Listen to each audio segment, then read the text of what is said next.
Hello, everyone, and welcome to the Fanfiction Tapes.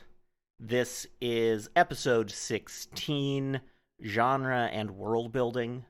I am the producer, Ian, and also our host this week.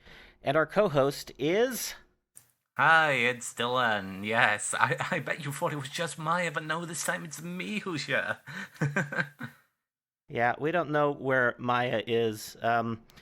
We tried to get in contact and we just got an auto reply saying that she could tell us, but then she'd have to kill us. So I think she's off doing government work again.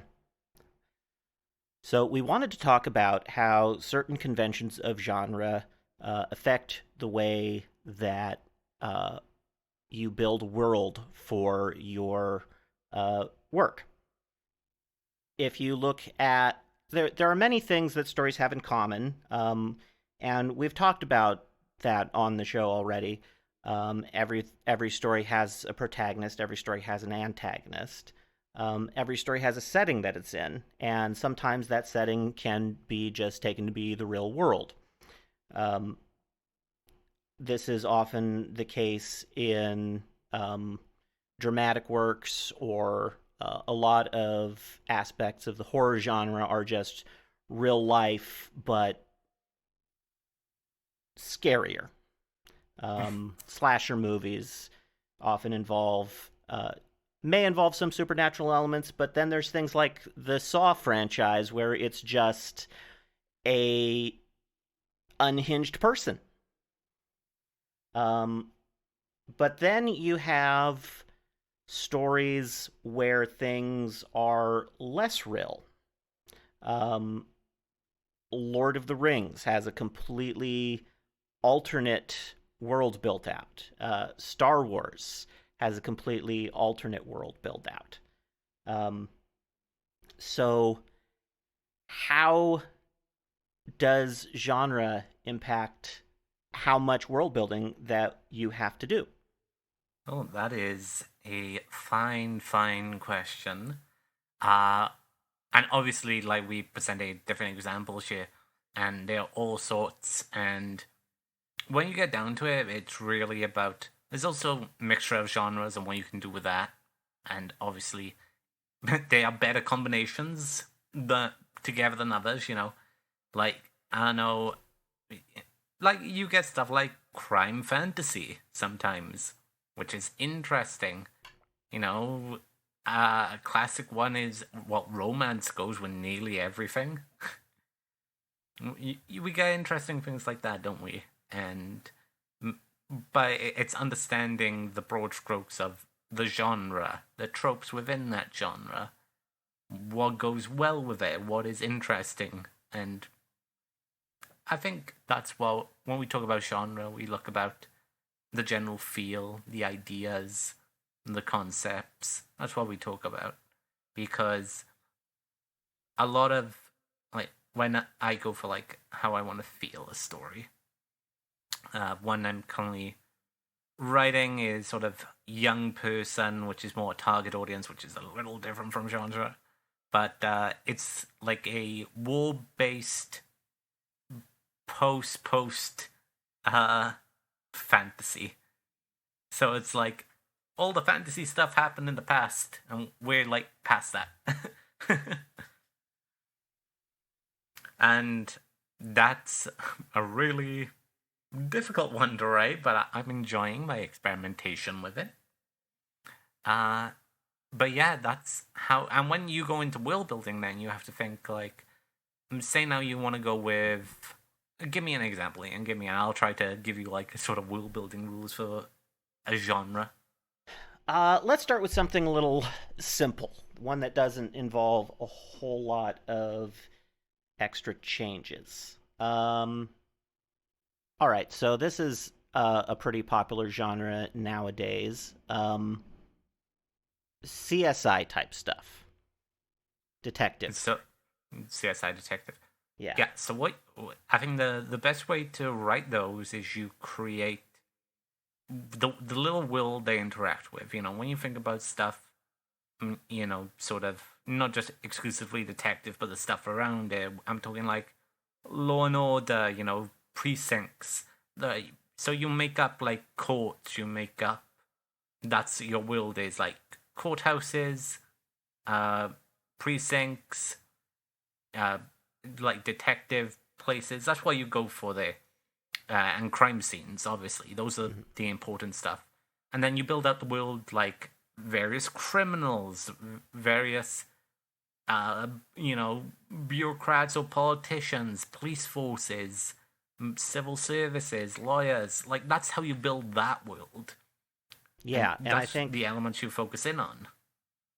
I think depending on uh, how you want to do it, you can either do a lot of inventing out of whole cloth, or you can just do research and set it somewhere that is adjacent to reality and rely on that for verisimilitude. Yeah, look at, like, and pick, you know, like a state, depending on your story. Do you want to be in the big city? Do you want to be in a small town, medium sized city? What are you like? Are you going to do it in America? Or are you going to do it in like Europe? Because that also presents a very different way of how you'll have to world build based on the setting. Are you doing a 1950s? Like, say you say, okay, I'll pick America. Are you doing a modern America? Are you doing it in a 1950s America? And you got to think of how people at that time, then in that profession, in those environments would behave, and that's where world building comes in. When you think, okay, we're going for CSI in the 1990s.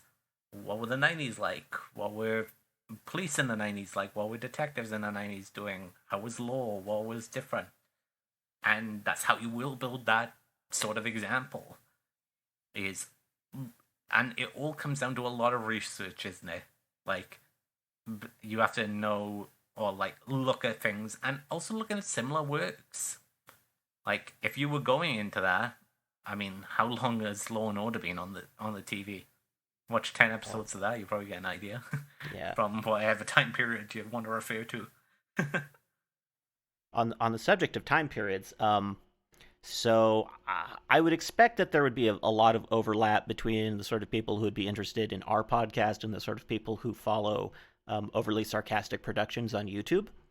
OSP Red recently posted a trope talk that really brings into focus exactly how invisible normalcy is on account of phones. Mm-hmm. So there are a lot of tropes and storytelling conventions that are very much based on characters not being able to communicate. Because for a large portion of human history, the only way to communicate with another person in real time is if you are standing within speaking distance of each other. As soon as someone is out of the room, uh, communication is cut off. But within the last 10, 20 years, um, communication devices have become so ubiquitous. Uh, you can reach someone on a phone from a computer or on a phone from a tablet pretty much any time. We live now in an era where communication is the norm. And you have to realize blind spots like that when you're writing, so that you can actually avoid plot holes. And it's like, what are some other if you're writing in a realistic setting, what are some other things that you think are normal that would bias your story in some way? Yeah, and we also, with the advancement of technology, especially in sort of the mystery genre, especially in crime mystery, if to write a smart like murderer in like the 30s or 40s is a lot easier than writing a smart villain in modern day. Exactly. Because you know you have to account for various cameras, various technological advancements, how forensics is done now compared to back then, and how advanced. Yeah. And so when you look at it all together, when you want to write that nowadays, you've got to be really good, and that's why I think we've seen a shift away from that, really, because it becomes a lot harder for a modern audience to believe a murder mystery. That's why we still talk about older mysteries a lot in terms of that. That's what's popular if you look at them, because guess what? That not many murder mysteries are around now compared to back then. Yeah. And in fact, in the 30s, there's so much that we have today that we didn't back then, not just in technology, but like in social systems. In the 30s, you could literally just pack a bag, leave town, and start a new life. There was no social security number. There was no credit score following you. Credit scores, I think, are younger than me, or about the same age. Credit scores didn't exist until like 1988 or 1989. Mm-hmm. Uh, you could, and many people did, just leave the country and go to another country and pretend to be like a nobleman. There's so many con artists from the early 20th century and late 19th century who came over to the United States from England and pretended to be Baron whatever. Yeah, there was recently a show on the BBC, and it was about an MP, a member of the British Parliament, who I think it was in the 70s tried to fake his own death. And on the sounds of it, it's like, well, obviously that wouldn't. I mean, he got caught back then, but even in modern day, like you would never think to do that as someone, an elected Yeah. official, attempting to fake their death by like swimming out to sea and pretending to drown. On the subject of elected officials faking things, do you remember from earlier this year the representative from New York? What was his name? George Santos. George Santos. Yeah, he tried to just completely lie about his background, and well, he's still in office because technically none of that can get you kicked out if the party doesn't want you to be kicked out. Like, he's not getting away with it. It took weeks for his entire history to be exposed. But the funny thing about him as well, we're going a bit off topic, but is the Yeah. modern standard of he ran in 2019 saying like similar stuff, and he failed to get elected then, and then a few years later he gets elected anyway because it's not until someone is in power sometimes. Like you think about how many representatives there are, in Congress. How many, Men. even though in the modern day we still don't get them until we see them or they get some sort of notoriety. A lot Sure. of them, Yeah. Um, so with that all considered, it's like if you think about like a, an example I can give you is Elizabeth Warren also claimed for a long time when she started her political career that she had native ancestry. And Yeah. obviously Yeah. at the time that never got picked up when she was looking to become the Democratic representative for the presidential candidate. Obviously then that came out. Like, that was a lie. But she got away with it for so long. you know.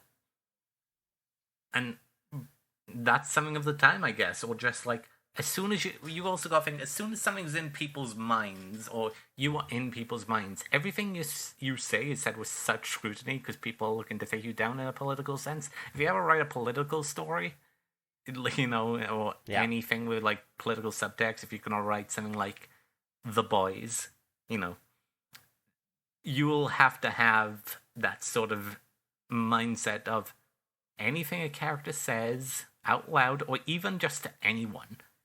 Whistleblowers, anything, stuff in modern politics you think about. Anything that character says could be recorded, and people will scrutinize the heck out of it. So if we're talking about a political genre, which is stuff I dip my toes into, though usually I don't go with modern political, but I'm dipping my toes in.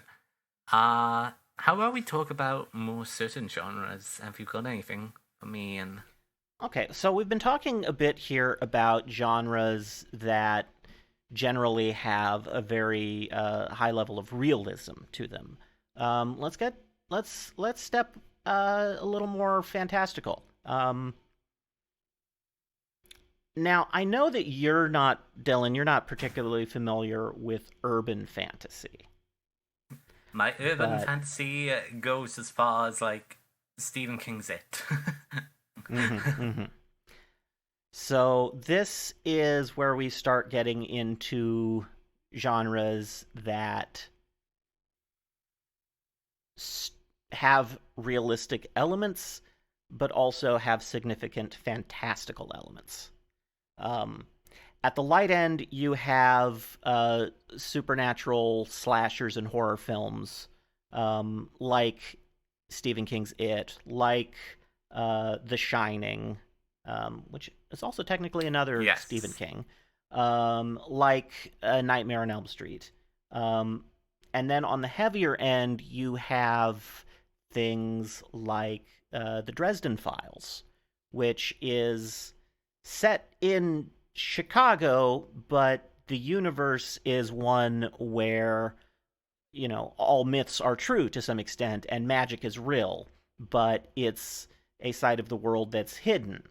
And I suppose also Harry Potter falls into that type of urban fantasy as well, because you have, again, it's set in the modern world, but there's actual magic that's just hidden from the mundane side of things.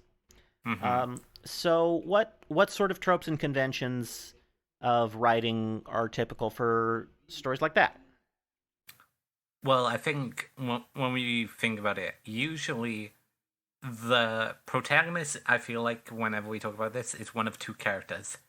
Either it's the Harry Potter, where it's someone being introduced to this new world and learning all the quirks and weirdness and everything, and how different it is from the life they knew before, or the life they didn't know this one would exist.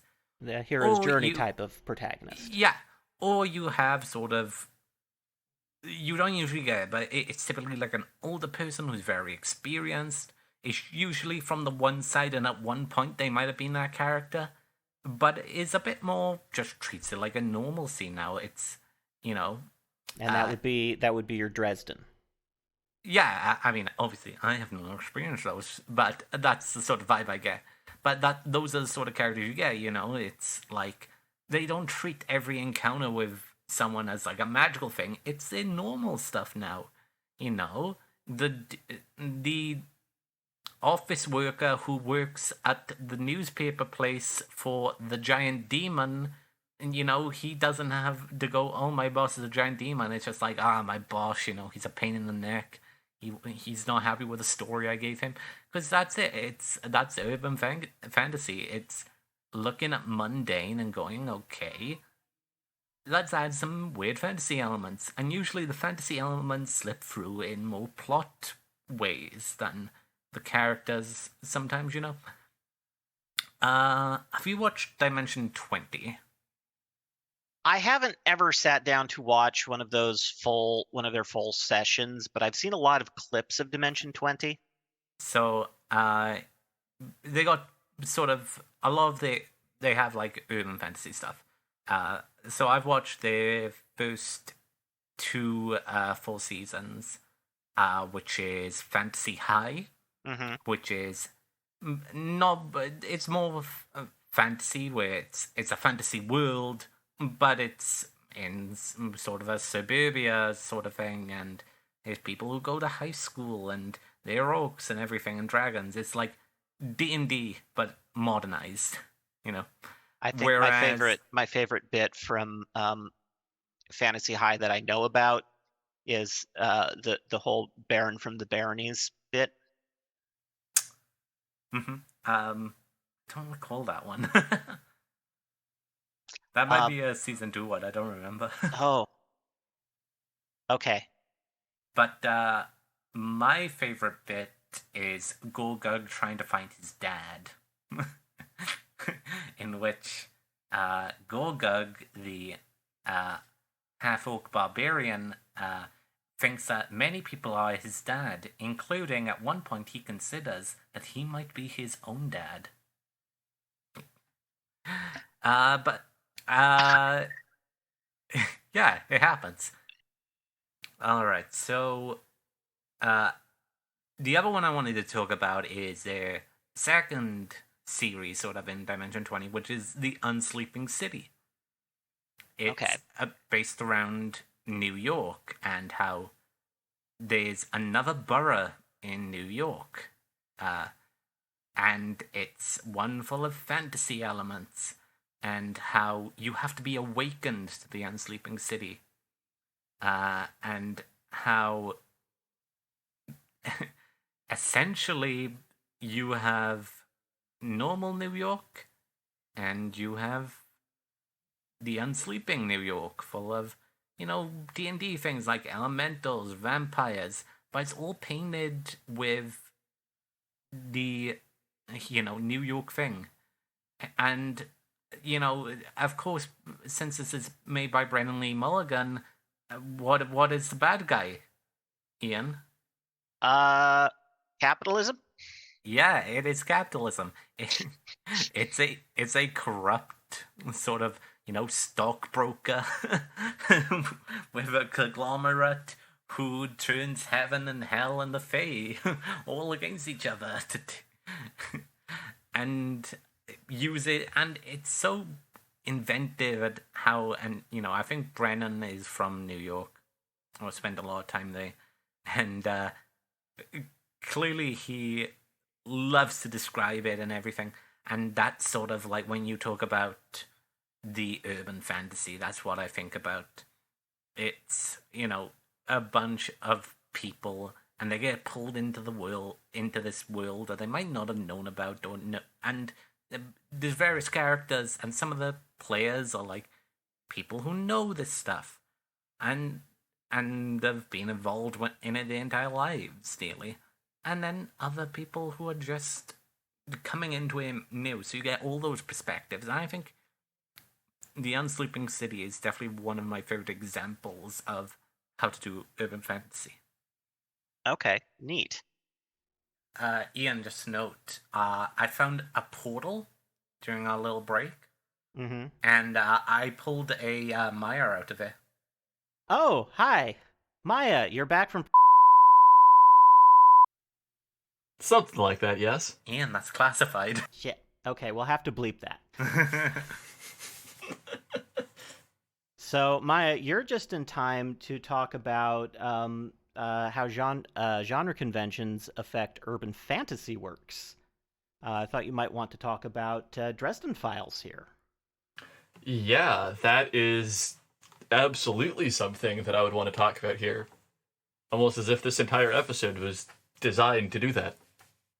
So what's been mentioned so far as Dresden Files type of urban fantasy, um, Dresden Files falls into the sort of category of it's not so much a hero's journey as some more that we have a protagonist who is already aware of and familiar with the The magical world, the magical side of the world, right? yeah. Right. So, one of the things that is kind of neat about the way Dresden Files is set up, and the way its genre impacts it, is that usually Dresden knows more about the world than the reader does, and he can. The way it's set up, there's a series, I guess you could say, that I noticed started becoming popular in the late 90s, early 2000s. Of this is some and it probably started below this, but I noticed it in the time when I was growing up, where it's a recording, or it's a journal, it's something being left behind intentionally for someone else. Another notable series like this is Rick Riordan's books. Also do the same thing. Also urban fantasy the same way. Although in the case of the Dresden Files, it's not always very clear why exactly this is being recorded. It's just clear that it is. I have some theories on that, but Oh yes, I do as well, but that's not the topic of today's episode. Yes. So, well, for one, that changes how you do exposition, as we talked about last episode, because there is no character to whom there's no proper character to whom exposition is being done to. It's just being done to the reader. It's, mentioned, this is a detail you'll need to know. This is what this is. Sometimes, especially in the later books, Dresden does receive this exposition because it's information he's not previously been aware of. But for the most part, he knows a lot of things. And it will just go, oh yeah, that's a demon, and it's going to try and eat my face off if I'm not careful.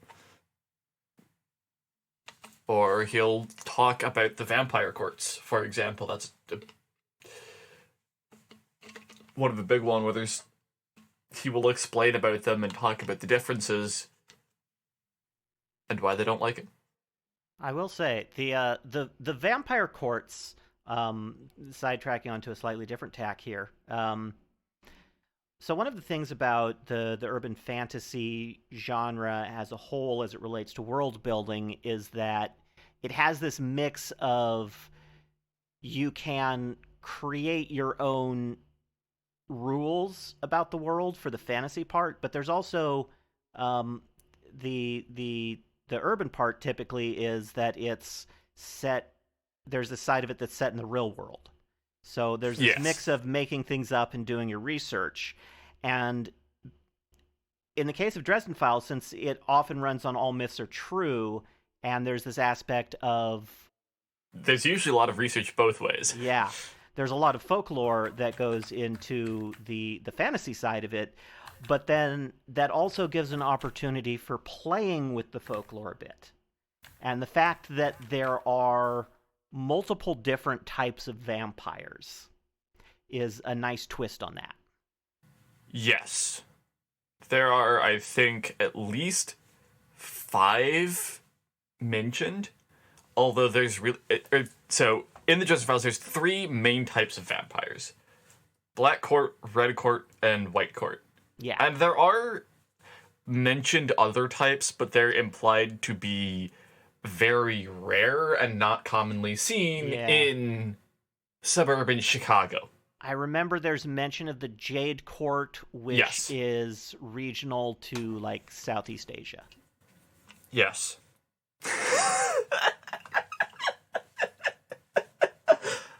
I almost said Shinzo's and Shinzo Abe. It talks about them. No, the former Japanese prime minister does not show up in the Dresden Files. That would be wild. Somewhat similar name to a character who does show up and does exposit about the Jade Court. But yeah, that's actually kind of a good example. Is Dresden knows about kind of the 3 more main vampire courts in his region, the ones that show up and make his life difficult, and has no idea about the existence of stuff that doesn't try and eat Chicagoans. And on a more meta level, that's also a way that Jim Butcher can play with the audience's expectations, because he mentions vampires, but the first vampires that play a major role in the story are Red Court, which aren't what your average reader who knows Bram Stoker, Dracula, Anne Rice, Interview with a Vampire type vampires, the Red Court is not like those vampires entirely. They've still I got mean, the aversion to sunlight going on, and they and still the drink blood blood. sucking. But other than those 2 points, their origin and the way that they operate and their weaknesses, other than sunlight, are very different. And then it even further subverts expectations with the White Court, who don't drink blood at all. They often consume other bodily fluids, but that's incidental to what they actually feed on, which is emotions. Yes. Um, Lust, pain, and fear are the big 3 for the different factions of the White Court. Right. The only one of the 3 major factions that's actually like your typical folklore vampire are the Black Court.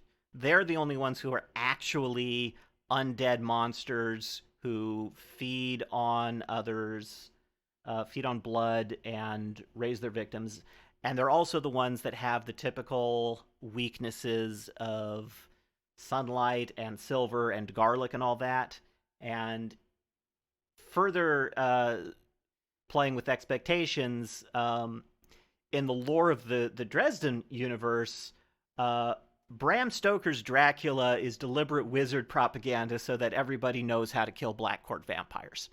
Yes, that's actually something I wanted to bring up, is because I think that's neat, of something that can happen as a consequence of the kind of setting and genre of urban fantasy. Is you can take real world publications and go, these were created with a purpose. There is a reason in universe for these to exist. And in this case, as Ian mentioned, it's so everyone and their mother knows how to kill a Black Court vampire, and that has actually caused the Black Court to become very, very diminished over the years. Very nearly extinct, except for, like, 2 major Black Court vampires, one of whom is Dracula himself. And the other would be Mavra, maybe? Mavra, yeah, that was her name. I was Yes. trying to remember her. She's an old and powerful Black Court vampire that keeps showing up to antagonize Harry. Yeah, there's a lot of stuff that happens in Chicago. Poor Chicago. Do space operas happen in Chicago? Maybe. I guess it depends on your space opera. Yeah, I don't know of any off the top of my head, but likely. Well, I suppose, okay, so we've been kind of moving along this trend of going from genres that require more research than actual world building. And I suppose this brings us along to, like, the far end of the scale, where your world is mostly built from scratch and doesn't require so much real world input for verisimilitude. So let's talk about space operas. Which is a pretty broad category. Yeah. Because as I recall, it can include things from Star Wars to The Expanse. I'm guessing that Star Wars is probably the first thing that most people are going to think of when you say the word space opera. The wildest thing Yes. about Star Wars, though, is that it doesn't often have more space opera tropes, which is weird to think about, right? Like, Star Wars can fall, like, it's just everything's on a big scale, but most of it is, like, just fantasy stuff. There is a lot that is drawn from the fantasy tropes for space opera in general. Star Wars does a lot of fantasy, does a lot more fantasy than science fiction. A lot of the science fiction stuff in Star Wars is like set dressing. Pretty much. Hyperspace and lightsabers and carbonite and Yeah. Darth Vader. you have robots and spaceships and laser swords and blasters and all that. Uh, and then you have psychic space wizards. Yes, I agree. um, yeah, but that's like my Star Wars is probably the most space opera I've watched. Now watched anything else that I can think of, but yeah, but I've watched Star Wars since I was like really small. I watched the prequels first, Ian. Oh, I grew up with those. I grew up with the original trilogy. My parents did it right. My parents aren't nerds. I mean, I first saw the original trilogy. It wasn't the like original trilogy. It was like the 90s revised version, Yeah. but I saw them for the first time on VHS. For our listeners, VHS is an old video format where video was recorded onto magnetic tape cassette. I had tapes when I was like really young. I don't think I saw them on VHS, although we did have VHS when I was a kid. Yeah, I had DVDs. I think my parents probably sprung for the CDs. Yeah, I've still got the DVDs behind me on my shelf. Or yeah, DVDs, CDs, same difference. Well, Very similar technology, yes. yes. Discs, lasers, same difference. But yeah, I think space opera is really weird when you think about it as a title, because when we talk about like an opera, you know, these like grand things, you know. When I think about the word opera, I think very, very grand, very sort of. That's really it. It's just like scale. Everything's huge. Everything must be like really high quality. You know? Do you guys get the same from that word? And then you put space in front of it, and it's just like, okay, something really big in space. I don't necessarily associate the term opera with quality, but I do it does carry a sense of large scale and a sense of grandeur to it. Yeah. I mean, for me, I have some pretty specific associations because the first time I came across the phrase space opera, I mean, I had loosely heard the word opera with like the fancy, weird European stuff that happens in theaters, but I can hear the pain in both Ian and Dylan. When I first came across space opera, it was on the back of the cover of Leviathan Wakes, which is the first book in The Expanse. And it says on the back, as a review from, I don't know, some person, an excellent space operatic debut in the grand tradition of Peter F. Hamilton. Charles Stross. I have no idea who either of those people are, even, probably like 5 to 10 years after first reading this. Oh, it's also on the cover. The front cover, as it's been too long since we've had a really kick-ass space opera, George R.R. Martin. At the time, I didn't know who that was. I do now. Finish wins. For me, I have a lot of associations with the being a minor, poor, and you're dealing with just a system that is structurally out to get you. And then you're dealing with threats that are greater than what anyone currently prepared, any of the major factions are really prepared to deal with, and you have to pull everyone's bacon out of the fire. Huh, that's why I'm in such a Lancer kick lately. Which, for those who don't know, Lancer is a sci-fi mech TTRPG, basically D&D 4th edition with robots. And there's a lot of fun stuff going on there. Plenty of horrifying implications. Speaking of, sort of space operas, Ian, this is probably something, I don't know how much Maya is into it, but Ian, you're surely in the right age range to have had some Star Trek influence. Oh, yes. Deep Space Nine is my jam. Hmm. Although the Next Generation is close behind that. Um, although those are the only two Star Trek series I've actually watched. I think I've seen most of the movies that involve the original series characters, Hmm. but I've only seen like one or two original series episodes. I've seen the newer movies.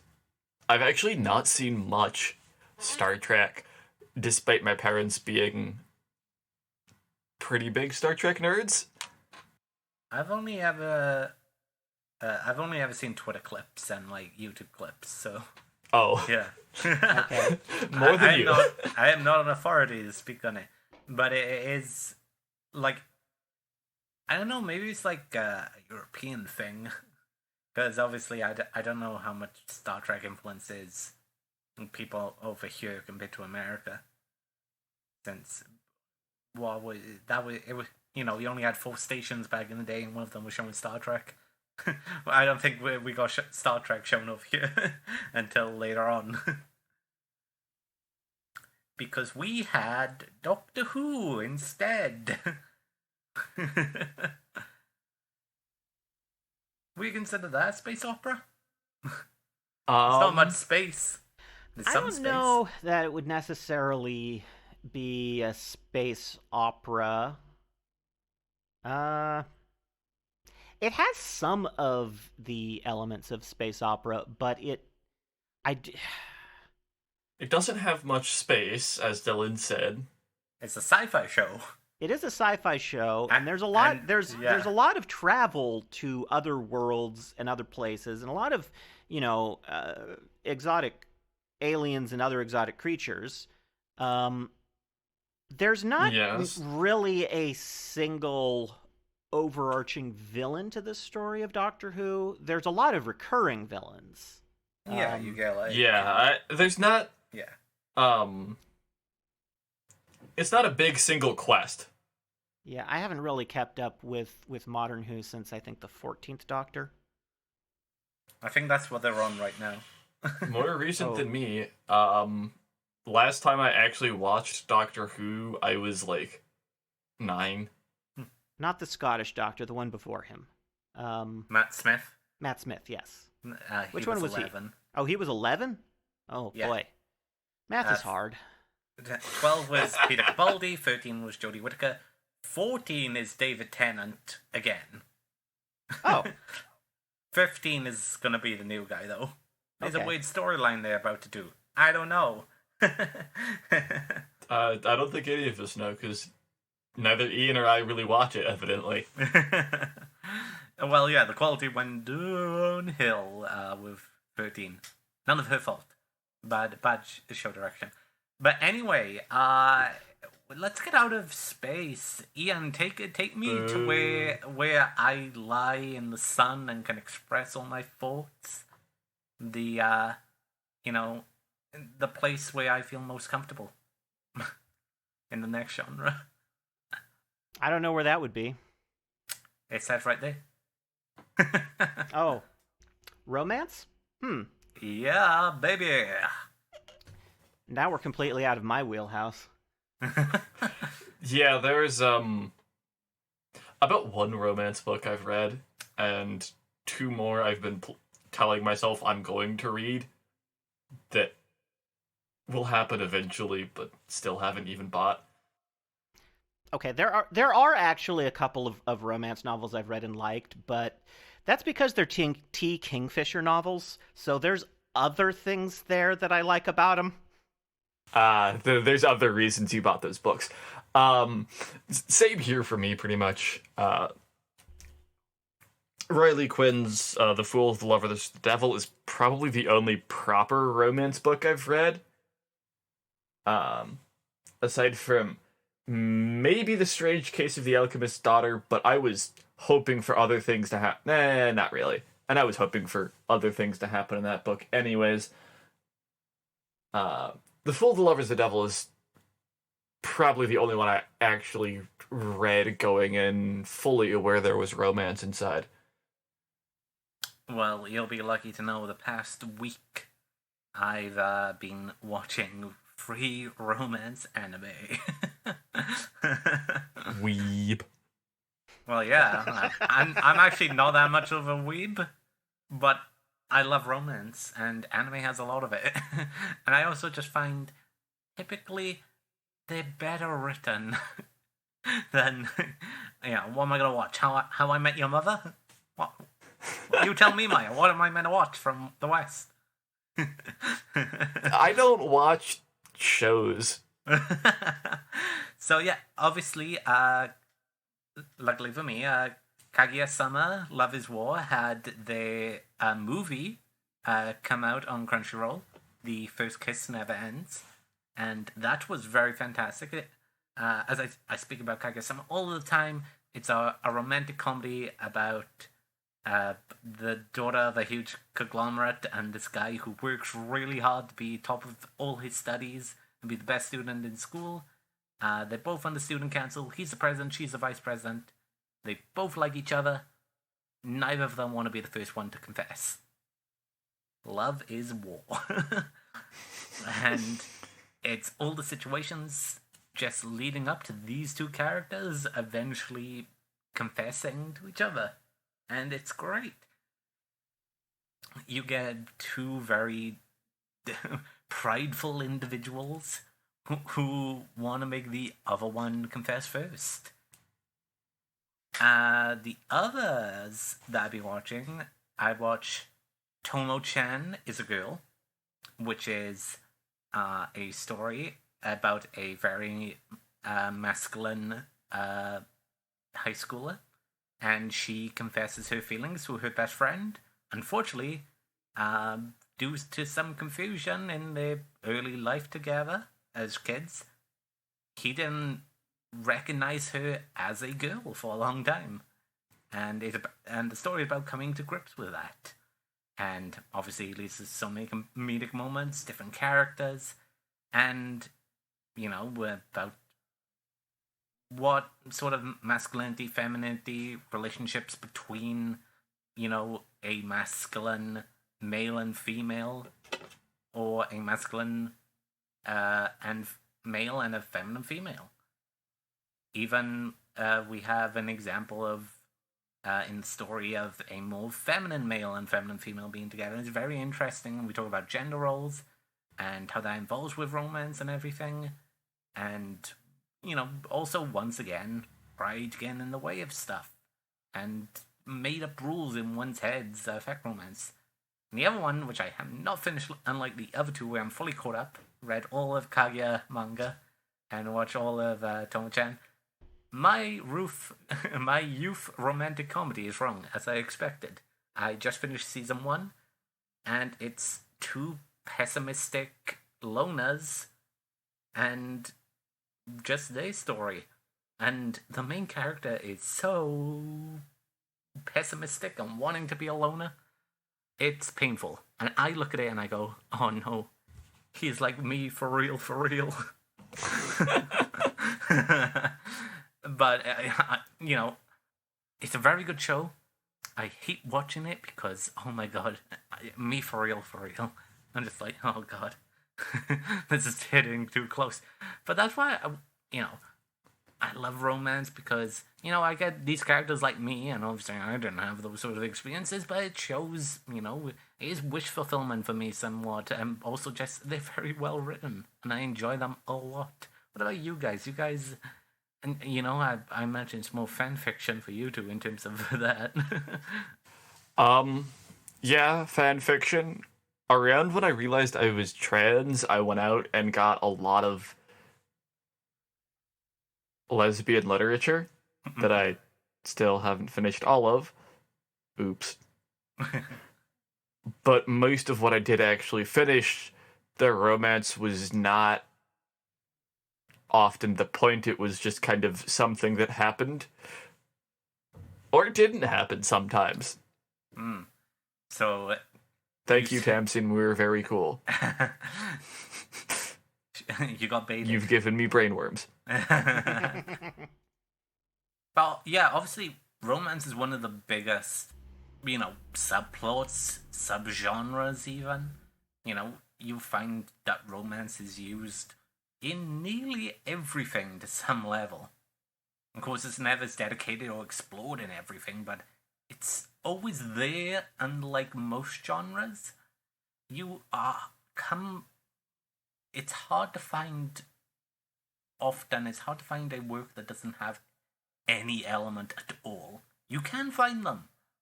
It's a little difficult sometimes, even on some level, to find. I'm looking at two of them right in front of me. Oh yeah, The Martian and Project Hail Mary. They're know sitting right in neither front of of me. those, so your point is invalid. But it's very difficult all the time to find them. Don't both of those stories mainly involve a protagonist that's more or less isolated? Yes. Your point? So I guess the point then is that if you want to write a story that's completely full of romance, free of romance, put a character in a box and shoot him into space. Pretty much. That is one way to guarantee no romance will happen. Well, actually, I'm not even entirely certain about that for Project Hail Mary. I need to reread that. But yeah, I think about all the animes I watch on some level. There's, I look at My Hero. There's a very small romance subplot, and it varies from things to things how much they put into the romance. Is it mostly background? Is it only occasionally brought up? Is it a constant? It fills a main arc? Everyone always say your entire main focus of the genre, When you look at stuff like that, I feel like it's nearly everywhere. Of course, there are the exceptions for the stories that are focused on one character in a box. But it's more, romance is nearly in everything, but it's a slider that you move from 1 to 100, I feel. Don't you guys feel the same way?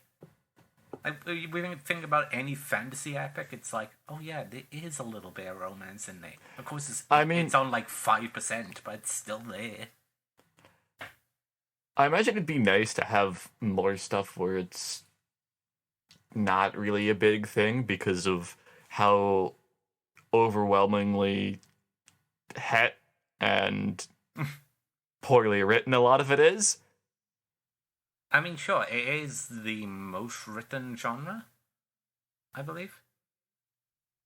Because probably, and that's the thing. If you had a scale, Maya, and it was like good to bad, and you have to pass a certain threshold, I imagine it would probably be the same as any genre. However, because there's more romance than anything, perhaps it's just like a confirmation bias sort of thing, where because you see more bad, because there are more books. As with anything, though, the genre of a genre with 2 books and one book is good and one is bad would be the exact same. Only 50% of the books are good, but there's only 2 of them, so it's probably the same with romance, where there are probably hundreds of millions of romances, or stories that significantly dedicate time to romance. And like 10 of them are good. No, probably about 50% are good, or like 40, or, It depends on I'm definitely not one to subscribe to Sturgeon's Law, especially in something that has its own pass-through filters, like the fields of traditional publishing. I'm also just like vastly uninterested in almost all of what gets published as romance. That's more of a you thing, then, isn't it? Yes, I mean that is almost explicitly a me problem. And what do you think? Do you think we have enough here? Yeah, I think this is probably plenty of content. Do you want to tell us about the mailbag? Well, I don't think that we have any mail yet. So, if you want to reach out to us, you can send us an email to fanfictapes@gmail.com. You can also reach out to us on Twitter. Maya, what's our Twitter? At Fanfiction Tapes. I have it pulled up this time and I didn't get it wrong. Yay! You can't see me pumping my fist, but I did. So, yeah, please, we'd love to hear from you. And we'd also love it if you would give us a rating and review on Apple Podcasts or Spotify or wherever it is that you listen to this show. Do we have a prompt? Seemingly, we do. Yes.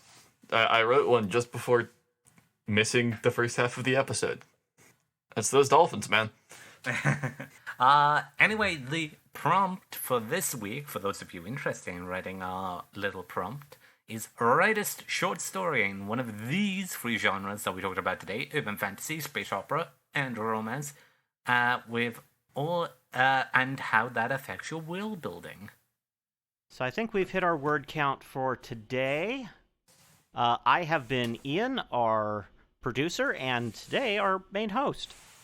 I have been Dylan, the co-host who was on time. I have been Maya, the co-host who was not. Until next time, bye.